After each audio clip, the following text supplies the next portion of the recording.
Welcome back. Break کے بعد آپ کو ایک دفعہ پھر خوش آمدید کہیں گے. اور آپ کو پتہ ہے کہ یہ سیگمنٹ جس میں ہم نعت رسول مقبول شامل کرتے ہیں اور جادو جنات کے حوالے سے جو سوالات ہوتے ہیں ان کو بھی شامل کرتے ہیں.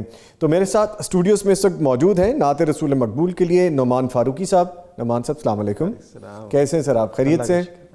ماشاء اللہ. نعمان فاروقی صاحب ہمیں ہدیہ نعت کریں گے اور اس کے ساتھ ساتھ ہمیں پھر لائن پہ جوائن کریں گے قاری شفیق الرحمان زاہد صاحب جو کہ مذہبی اسکالر ہیں اور ان سے ہم سوالات کے جوابات لیں گے.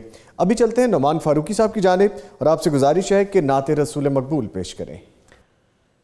کسی غم گسار کی محنتوں کا یہ خوب میں نے سلا دیا کہ جو میرے غم میں بھلا گیا اسے میں نے دل سے بھلا دیا. کسی غم گسار کی محنتوں جو جمال روح حیات تھا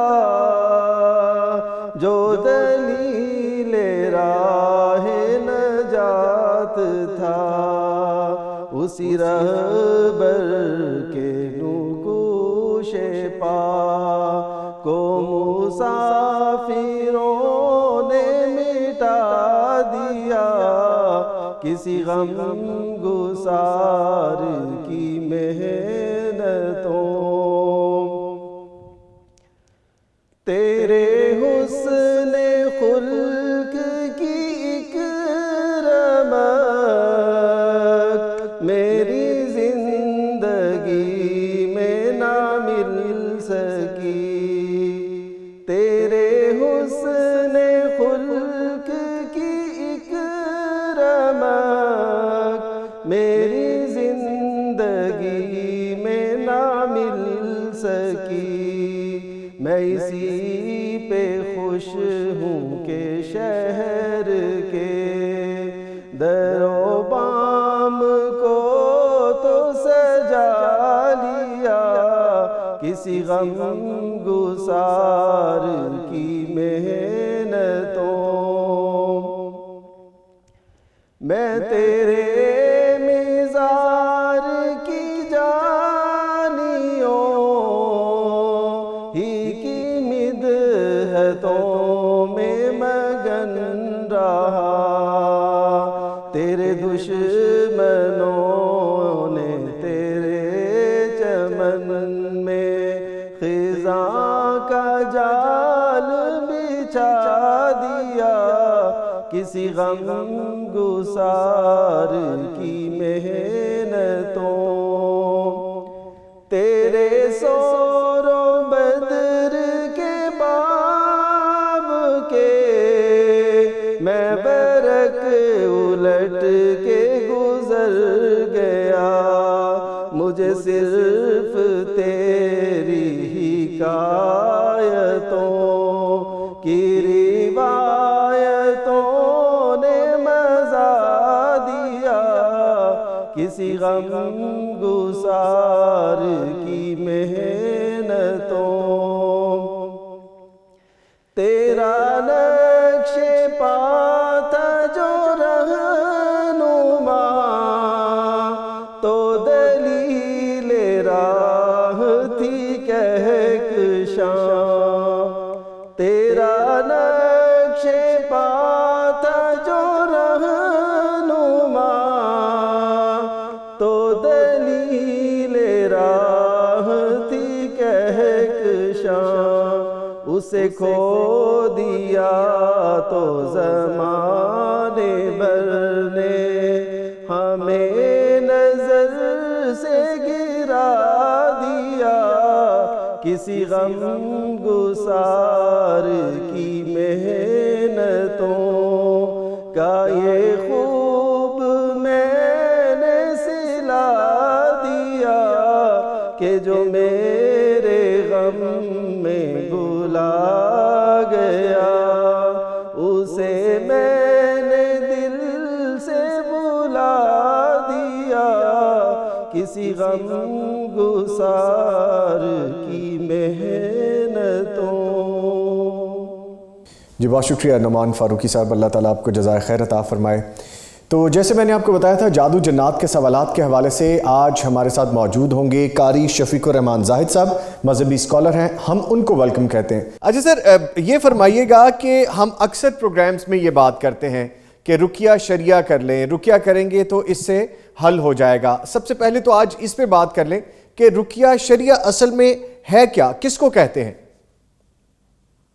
جی بسم اللہ الرحمن الرحیم. نظامی بھائی، اصل میں رقیہ شریعہ، رقیہ کہتے ہیں دم کو، اور آگے جو اس کا وصف آیا ہے شرعیہ، گویا کہ شرعی دم. جی شرعی دم اسے کہتے ہیں. اس اعتبار سے اگر دیکھا جائے تو دم کی دو قسمیں بنتی ہیں. ایک تو دم وہ ہے جو شرعی ہے، قرآن و سنت کے عین مطابق ہے، اور دوسرا یہ ہے کہ وہ بدعی دم ہے، غیر شرعی دم ہے. شرعی دم اسی وقت ہوگا جب اس کے دم میں مکمل چیزیں قرآن و سنت کے عین مطابق ہوگی. اس کی مختلف شروط بیان کی جاتی ہیں. حافظ ابن حجر عسقلانی علیہ الرحمہ نے، انہوں نے تو بڑی تفصیل سے لکھا ہے کہ دم کی پہلی شرط یہ ہے کہ دم اللہ تعالیٰ کے کلام پاک سے ہو اور اسماء حسنہ سے ہو اور صفات باری تعالیٰ کے ذریعے مسنون دعاؤں کے ذریعے ہونا چاہیے. اب یہاں اس پہلی شرط میں دیکھا جائے تو وہ تمام دم جو قرآن و سنت کے مطابق نہیں ہے، یا جن میں الفاظ قرآنی نہیں ہے یا مسنون الفاظ نہیں ہے، وہ دم عام طور پہ بناوٹی دم ہوتے ہیں. جیسا کہ ہمارے لوگ باقاعدہ بناوٹی دم کرتے ہیں، اور کسی نے آیت الکرسی کا مخفف بنایا ہوا ہے، کسی نے سورہ کوثر کا مخفف بنایا ہوا ہے، اور کسی نے سورۃ فاتحہ کا مخفف بنایا ہوا ہے. اس طرح کے مختلف مخففات سے وہ کام لیتے ہیں. قاری صاحب ایک منٹ، سوری میں یہاں پہ آپ کو انٹرپٹ کروں گا. ذرا یہ واضح کیجئے، یہ پہلی دفعہ کم از کم میرے نالج میں آ رہا ہے کہ آیات کا مخفف بنایا ہوا ہے. کیا یہ جائز ہے؟ کیا دین اس کی اجازت دیتا ہے؟ قرآن مجید نے باقاعدہ چیلنج دیا، قرآن کے مقابلے میں قرآن، یا قرآن کے مقابلے میں 10 صورتیں لے آؤ، ایک صورت لے آؤ، یا ایک آیت لے آؤ، یا کوئی ایک بات لے آؤ. اب انہوں نے 786 بسم اللہ کا مخفف بنا دیا. اسی طرح آیت الکرسی کے میں وہ الفاظ نہیں جو یہ لوگ پڑھتے ہیں، یقین کرے ایسے ایسے الفاظ ہیں کہ جن کو دیکھ کے سن کے عقلیں ڈھنگ رہ جاتی ہیں اور بندہ پریشان ہو جاتا ہے، سر کو پکڑ لیتا ہے. اور یہ پھر نام روحانی بابا، روحانی دم، شرعی دم. اصل یہ ہے کہ غیر شرعی چیز کو شرعی ٹائٹل سے آگے فروخت کر رہے ہیں. تو پہلی چیز جو موت ملحود رکھنے والی ہے کہ آپ جو دم کرنے جا رہے ہیں یا کروانے جا رہے ہیں وہ قرآن و سنت کے عین مطابق ہے. اور قرآن و سنت کے عین مطابق ہونے میں کوئی تلاش کرنے میں اور دیکھنے میں کوئی پریشانی بھی نہیں، بڑا آسان ہے. قرآن مجید کے الفاظ سب آدمیوں کو سمجھ آتے ہیں، یہ قرآن کے الفاظ ہیں اور یہ حدیث کے الفاظ ہیں. اسی طرح دوسری جو شرط ہے وہ یہ لگائی گئی کہ دم کرنے والا جو ہے اس کا عقیدہ صحیح ہو، عقیدہ قرآن و سنت کے مطابق ہو. یعنی جو آدمی خود مرید ہو اور خود عقائد میں گمراہی کا شکار ہو، تو وہ آدمی دوسرے کے عقائد کو، دوسرے کے مرد کو کیسے درست کر سکتا ہے، دوسرے کو اللہ کے ساتھ کیسے جوڑ سکتا ہے جو آدمی خود ہی اللہ سے جوڑا نہ ہو. اب کتنی خطرناک بات ہے کوئی آدمی مجھے اور آپ کو سمجھے کہ یہ اللہ والے ہیں لیکن میرا اور آپ کو اللہ سے کوئی تعلق بھی نہ ہو. تو اس کا مطلب ہے کہ وہ دم کرنے والا راقی تو ضرور ہے، دم تو ضرور ہے، لیکن دم شرعی نہیں ہے. اس کے ساتھ ساتھ یہ بھی شرط ہے کہ وہ دم مجہول الفاظ میں نہ ہو، ایسے الفاظ نہ ہو جو صرف عامل کو سمجھانے والے اور کسی آدمی کو سمجھانے والے نہیں ہیں. دم کے الفاظ مسنون ہو، دم کے الفاظ معلوم ہو، اور معلوم ایسے کہ عامی آدمی بھی سمجھے کہ یہ چیز اوریجنل ہے اور قرآن و سنت کے مطابق ہے. قاری صاحب یعنی جیسے آپ کہہ رہے ہیں اگر کوئی آیت ہے، جیسے آپ نے آیات کے نام لیے، تو وہ باقاعدہ سننے والے کو پتا چلے کہ قرآنی آیت ہی ہے یا آیات ہی پڑھی جا رہی ہیں. جیسے آپ نے کہا کہ اس کا مخفف بنا لیتے ہیں. قرآن و سنت کے نام پہ وہ کیا دے رہے ہیں؟ نبی کائنات صلی اللہ علیہ وسلم کی حدیث ہے، اردو علی رکاکم لا باس بالرقا ما لم یکن فی شرک. دم میں کوئی حرج مذائقہ نہیں ہے، لیکن ایسی چیز نہیں ہونی چاہیے کہ وہ قرآن کے الفاظ ہی بدل دے. ہاں